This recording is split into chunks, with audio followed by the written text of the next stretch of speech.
They couldn't say thirsty. The THR was very hard for them to say. Wow. And so all the time we were there, we've learned very little English. On the way over on the ship we were going over on, they were teaching us some Japanese. Not English. Yeah. He said English we didn't learn. Whatever. Yeah. We know what you meant. On the way over, they were teaching us Japanese, a little bit of Japanese. And one of the things they taught us was, Kore wa impitsu desu, sore wa impitsu desu, ari wa impitsu desu. This is a pencil, that is a pencil, over there's a pencil. So when we were in Japan, we had taken a crew. We went back and we had a tour set up for us by our friends, and we were down in southern Japan, and we were on a ferry boat, and we were sitting there in chairs, and these Japanese students, a whole bunch of Japanese students, come up around. You could just see them going, you go up, you talk to them. You go up, you talk to them. They weren't saying it, you couldn't hear them, but you just knew that that's what they were doing, yeah. you know. So finally one of them come up behind me and he says, "Ima nanji desu ka?" Well, what time is it? So I held my watch up. I says, there. He didn't face him. So in a little while, one of the kids says, "This is a pencil, that's a pencil, over there's a pencil." So I says, "Kore wa impitsu desu, ari wa impitsu desu, sore wa impitsu desu." They all come around and start talking then. So they knew. So it was good that we learned, this is a pencil, that is a pencil, oh, there's a pencil. Not much use for it, but it was good to know. What else can I tell you? Well, I was just amazed you were treated so well in Japan so soon after the war. That was kind of an eye-opener. Yeah. Very nice. Yeah, we traveled all over Japan, and we had a good, well, we did as much traveling as we could when we were there. But we made friends with a Japanese cadet, and we are still friends with him, and we communicate with him. He sent us that scarf that I guess you might call it a runner that's on the table in the other room there for the Christmas this time. He sent us some of the stuff up there, and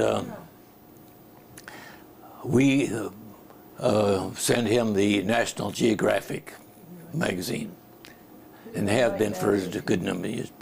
And so he set up a tour for us and kept saying, "When are you coming back? When are you coming back?"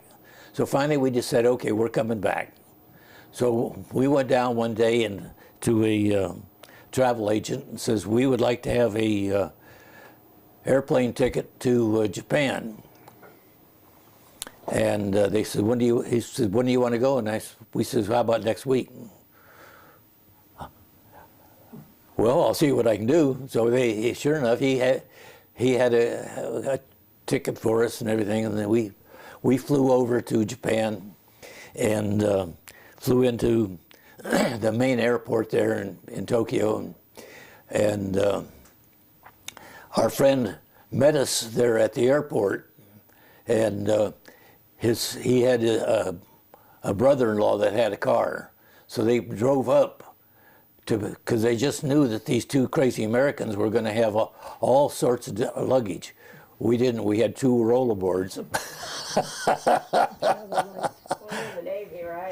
So it took us longer to get back to Yokosuka than in a car than it would have taken on the train.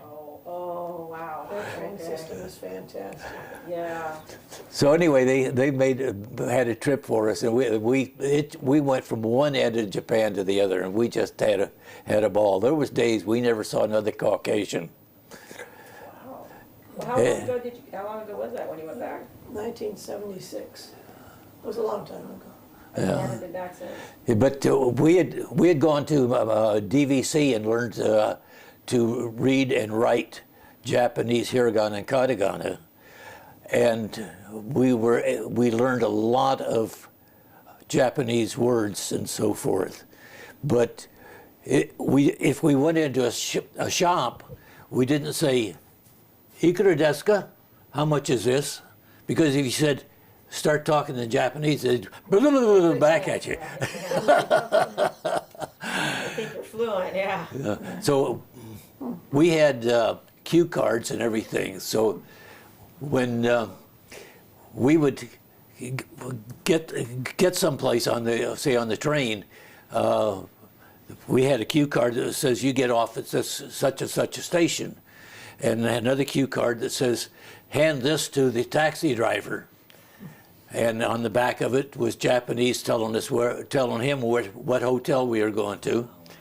And then when you get to that hotel, give this card to the maid to tell her that you don't eat fish and that you want to get up at such and such a time and to call a cab to get to the train back at a certain time. And so we had quite a time, like I said. Well, that's fantastic. It's- You got enough on your thing? Oh, Let's hear a story or two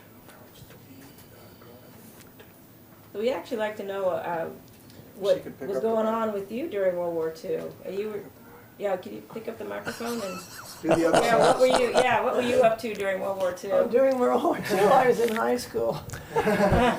And I lived in Walnut Creek, and I went to Ocklawanee's High School. First graduating class for the school, was a new school. And they had, Pittsburgh had where the Army came to go before they were taken overseas. And on Saturday nights, they would bring a lot of the fellows to Walnut Creek to the women's club, and we girls would go and dance with them for the evening to entertain them. And beyond that, school was just high school, and after the war ended, and I went to San Jose State for a couple months, and then he came home and discovered that I'd grown up, and we got married. And the time was right. He said, let's get married. We decided, well, next weekend we'll just go to Reno, and we got married. I asked her if she would marry me, and her mother says yes. That was a good sign. So that was about it. And we've been married 65 years. We had 2 children, boy and a girl. Well, that's fantastic. Yeah. Our daughter and son are 60 years old. I can't believe that. Yeah, you guys, you're to tell me you're 90, I'd never believe it. I would never believe it. You don't look anywhere near that age. Yeah.